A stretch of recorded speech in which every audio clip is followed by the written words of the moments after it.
Сәлем дуслар. Теләшидән Рафиля Шәмсетдинова блогер татар конкурсына багышлап бәлеш сала һәм бу хакта Инстаграмында сөйләп бара. Дуслар килеп җитте, ТНВлар. Декрет ялында ашкан блогы аны Татарстандагы иң популяр онлайн татар ашсу осталарының берсе итте. Язылучылары 50 меңгә якын. Татар телендә блогны үстереп буламы, юкмы шуны тикшереп карыйсым килде. Һәм чыннан да үстереп була икән. Һәм иң кызыгы шул, менә 4 ел дәвамында хәзер бик күп чит илләрдән язылдылар татарлар. Алар миңа даими рәвештә язып торалар. Теләши районы блогерларга бай үзе. Мәсәлән, Айгөл Инфина үзе саба кызы булса да, Теләши районында яши һәм эшли. 2017 елда ул монда үзенең моторлык салонын ача. Блогер, визажист үз һөнәре турында Инстаграмда татар телендә сөйләп, шул хәтлек таныла ки, хәзер хәтта башка кызларны да өйрәтә. Казанда. Казан кызлары күп киләме соң? Башка районнардан да киләләр, Казаннан да киләләр. Һөнәре буенча юрист, 3 ел судта эшләп, омтылышы башкада икәнне аңлый. Бүген Татарстанда Айгөл Гатауллина туйга әзерләмәгән кәләш калмагандыр. Макияж, прическа, күлмәк дисеңме? Миңа ишектән кереп, исәнмесез дип керәләр сразу. Татарча икәнне беләләр. Айгөл Инфина өчен хайп мөһим түгел. Үз эшен яратып эшли, интернетны милли контент белән баета. Айгөл апа, рәхмәт, бик зур, шундый матур булды. Беренчән татарча уйлыйбыз бит инде, без барыбер татарча язабыз.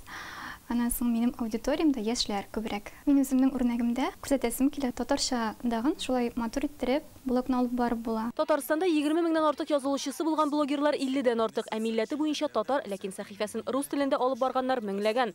Конкурс әлеге вазгыятьне тамырдан үзгәртү өчен оештырыла да. Татарстан президенты каршындагы татар телен саклау комиссиясе башлап җибәргән бәйгегә гаризалар күрше Удмуртиядән дә, Ерак Себердән дә килә. Шушы ялыны юк итешендә оештырылган. Мәсәлән, гап-гади татар кызлары да ни өчендер русча язалар. Менә бәлки безнең әлеге бәйге аркылы алар әле үзләренең блогларын, битләрен татарчада алып бара башларлар. Блогер татар конкурсының географиясын Назим Галимов та киңәйтә.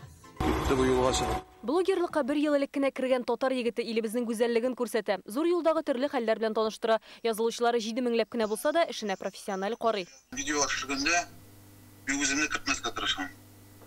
Үземне тамашачы урынына куям. Мені қарап көріп тұраса кілмейтін. Килә. Җырлый да, тарихка да чума, теләге тамашачыларны татар авыллары белән таныштыру. Суыклар вакытында мин чыктым прямой эфирга, йөрегенә сорау биргән идем, каянча градус дип, Казакъстаннан җавап бирделәр, татарча күңелле булып китте инде. Конкурста катнашу өчен иң мөһиме татарча язу. Ни өчен, мәсәлән, медицина турында түгел. Казан кызы Гөлшат шул рәвешле 25 меңгә якын язылучы җыйган. Витаминнарында. Минусларын бәлки дә бар. Минусларында каргам килә. Банан файдасыннан алып кешенең кан басымы күпме булырга тиешлегенә кадәр Гөлшат кайнанасы халык медицинасы белән шөгыльләнгәнгә сәламәтлек турында язарга була. Белеме буенча татар филологы кайсы телдә блог алып бару турында уйланып та тормаган әлбәттә. Мисал өчен генә, мәсәлән, Германиядә яшәүче Миләүшә блогы менә үзе чит илдә яши, үзе татарча шундый чиста блог алып бара. Мин инде менә шундый шәхесләргә, кешеләргә сакланам. Әле башлап килүчеләр дә шактый. Иң мөһиме үз һөнәреңне һәм телеңне ярату. Менә танылган тракторчы блогер да шулай ди.